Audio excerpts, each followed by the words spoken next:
Mahindra says it's at the 5th spot in the sub-4-metre SUV segment. So what does it do to fix it? Throw everything that it can at the XUV3XO to make it the XUV3XO. Let's see what it's like. Heavy styling flourishes seem to be the new norm in this segment, and Mahindra seems to have fully embraced this if the XUV3XO's new face is anything to go by. It's the new XUV family look which lends this already wide SUV a wider, flatter stance from the front. The oversized LED lighting with the big C-shaped LED motifs draw a good deal of attention. The split grille with the heavy gloss black follows this theme, as does the new bonnet. This is also meant to improve visibility. As with many other SUVs in this segment, it's a theme that will divide opinion. In profile, not much has changed. You now have 17-inch wheels, a segment first, which makes for a fuller look.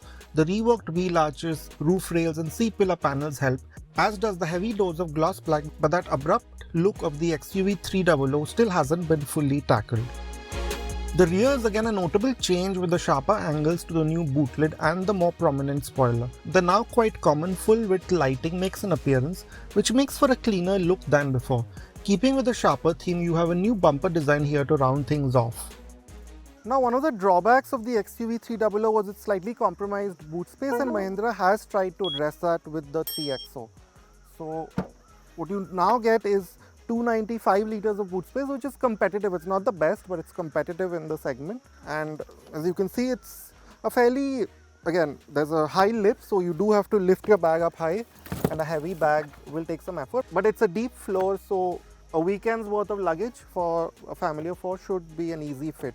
And of course, you have some practicality like this 60-40 split. That should help matters, and Mahindra says that if you load it up right to the top, you get 364 litres. And some nice practical additions have been made with these hooks on either side. They're pretty sturdy, so they too should be helpful. Now, as you can see, there have been some changes made to the interiors of the XUV3XO as well, coming from the 300. And if you've seen the new XUV400 EV, they'll be quite familiar.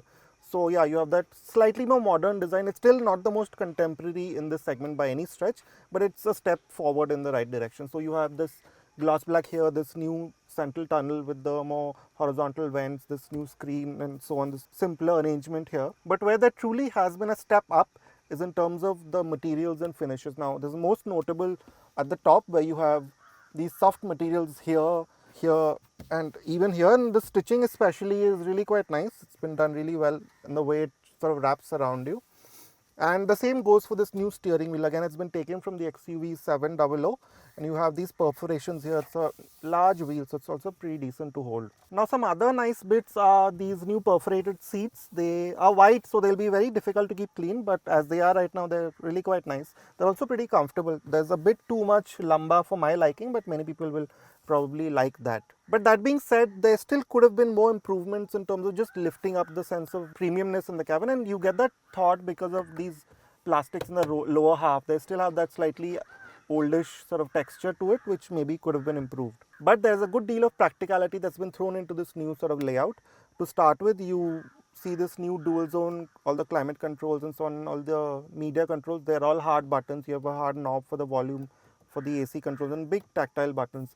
Now, these slim buttons, which we never liked right from the start of the XUV300, that's still carried over. Maybe they could have changed that. But other than that, they are pretty easy to use on the move. And the same goes for these buttons on the steering wheels and these stalks. Now, in terms of overall cabin practicality, you notice that this central tunnel, the new arrangement, doesn't have too many cubby holes. It's quite a shallow sort of space to just put for the wireless charger. That's there, and these cup holders here. And you have fairly shallow sort of central console. But what you do get is some really large door pockets. Another significant update is the new infotainment system, again similar to the XUV700 and XUV400. You now have a 10.25-inch touchscreen that is fairly slick to use and logically laid out, even if it may not be the best in the segment. We also would have liked a brighter theme. The 10.25-inch driver's display is clear and offers up a good deal of information logically. It's easy to toggle through menus, and you also have various layout options that make life easier and are quite rich feeling. Now, Mahindra has really gone to town with the features that the XUV3XO offers, and there really are some really big talking points. One of the biggest of these is this Harman Kardon audio system. Now, it's really quite advanced. Now some other quite useful features are obviously the dual zone air conditioning, the auto headlamps and wipers, and of course this new segment first panoramic sunroof. That being said, there are still some quite glaring feature misses, we think. For example, you don't get ventilated seats, you don't get a telescopic adjustment for the steering, which some people might find somewhat annoying, and you also don't get a PM 2.5 air filter. The XUV3XO has a strong base to work off in terms of safety, with the XUV300 already being a 5-star rated car by Global NCAP. You now get level 2 ADAS and 360-degree cameras with a blind view function. The feed is clear enough for the regular cameras, but the blind view function doesn't quite give you a wide view, which isn't helped by a grainy feed. Standard features include 6 airbags, all-wheel disc brakes, and a new quicker reacting stability control system from the XUV700. Now, one of the XUV300's USPs was that it was derived from a full-size C-segment SUV, and of course that continues unchanged with the 3XO. So what you do get is one of the biggest, most comfortable cabins in the sub-4-metre segment. You see that in terms of the width. 3 people will sit here very easily, and maybe the cushioning could have been slightly better. So for example, it's a bit too flat for my liking, the seat base, but that also does mean that for the middle passenger it's really quite easy to just sit here in that sense. And you have a really quite nice recline angle for the seat back, so long distances for those at the back will be pretty comfortable, and that continues with the kind of headroom and knee and leg room that you have. You can tuck your feet in, so that's good. The 2600 mm wheelbase, which is one of the longest in the segment, that helps of course in this regard. And then of course the big talking point is the sunroof, the panoramic sunroof. It's not the largest of its kind, of course. You've seen bigger sunroofs in other cars, but the fact that it's there is a nice addition and really brightens up the space, already quite bright with these fairly large windows and the light upholstery. Again, like from the front, what you do get is soft materials here. Now this is something you don't really notice or see in cars at this price point, which is quite surprising. But yeah, like the rest of the car, the materials in the lower reaches are those hard plastics in that slightly old style texture. Now in terms of amenities, you get another Type C charger here, a 12-volt power outlet, and this center armrest. And another good addition is this middle headrest.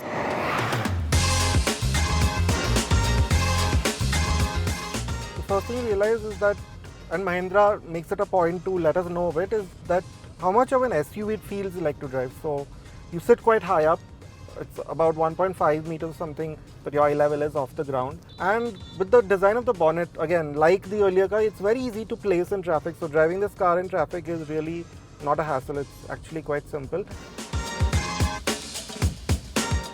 And then you have the engine. Now we're driving the 1.2 TGDI with the 130 PS and 230 Nm, which again goes up to 250 with the overboost function. Now we've driven this briefly before in its manual form, but this one is with the 6-speed torque converter automatic.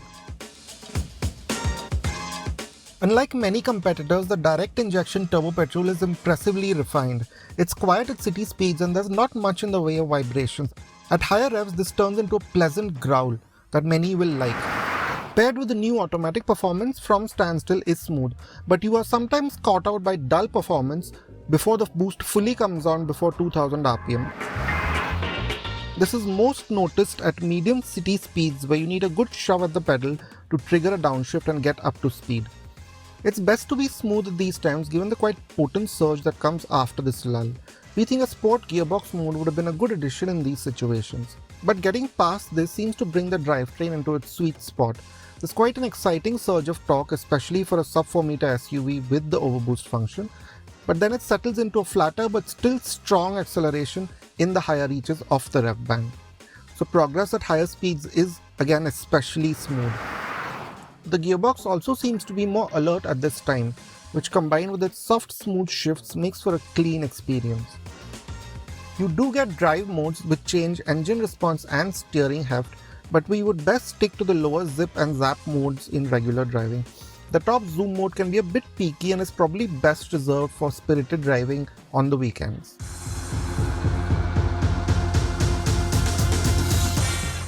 Now another big change that Mahindra has made is that it's retuned the suspension. The 300 wasn't the greatest in that regard in terms of its handling. It had good ride, but it would sort of roll around a bit, never felt fully tied down. Now that has changed. This one does feel more tied down than that.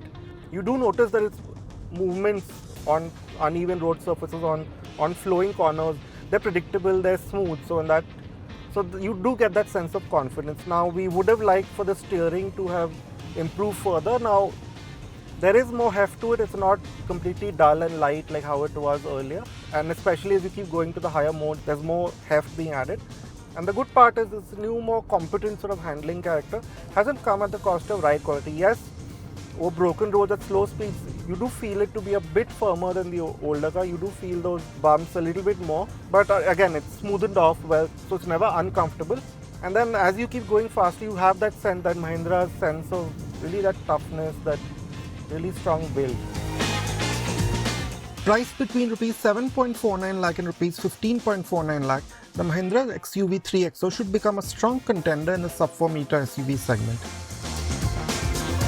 Yes, we would have liked a slightly smooth drivetrain at low speeds, and the looks might still polarize opinion. But the long list of features and safety equipment, comfortable cabin and the far improved dynamic character will be a draw for a wider section of buyers.